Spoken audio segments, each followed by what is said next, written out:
Welcome back. This morning, we are looking at the complexities of adoption, and we're looking at it through the lens of a journalist telling his own story.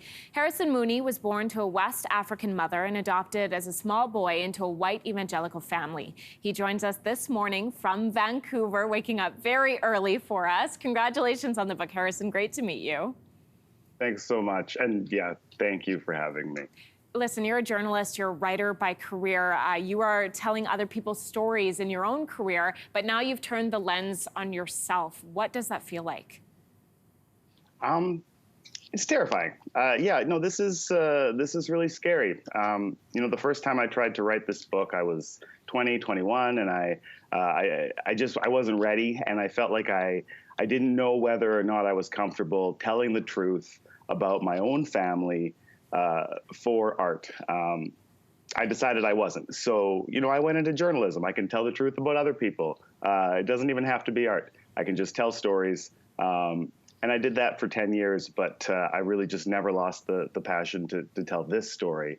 And, as soon as I got the opportunity, I just had to get it out. So I'm really happy to have made that transition. This is the story I've always wanted to tell, and I feel like I was kind of running from it for the last 10 years. Well, you've written it now. The book is called Invisible Boy. What does that title mean for you?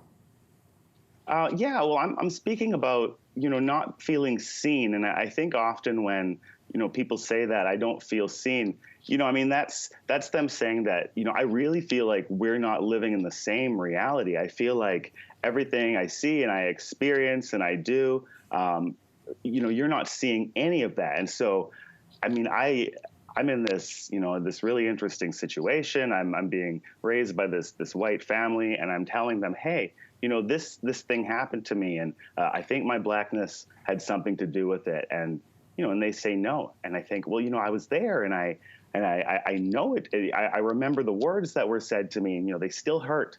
How come you can't see that? But they just couldn't, and so I felt like that's what it was, and I know that that's a very common experience for adoptees, for transracial adoptees, and really for a lot of marginalized and racialized people. So, I really wanted to try to make them feel seen and feel comfortable saying, what I saw and what I experienced did happen. Come join me in my reality. You were in your 20s when you met your biological mother. What was that like for you? It was absolutely life-changing. I don't think until that moment that I believed in love at first sight. It just seemed like, well, how can that happen? Doesn't it take a long time? And then you meet somebody who embodies you so completely, who reflects you, who gives you context for who you are, and she already loves you. The moment I saw her, I was a completely new person, and it took me a while to realize that, but I go back to that moment, and I really feel like that's the point where I was born again. It was incredible. And then to be able to, sit and talk with her and over time develop a relationship with her. It was an incredible feeling. There's nothing like it.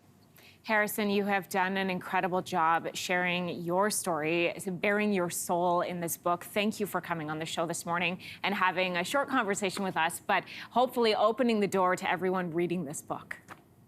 Thank you so much for having me. A reminder, the book is called Invisible Boy. We'll be right back. Hey, thanks for watching. If you liked this, be sure to subscribe here, or you can check out more Your Morning videos right here.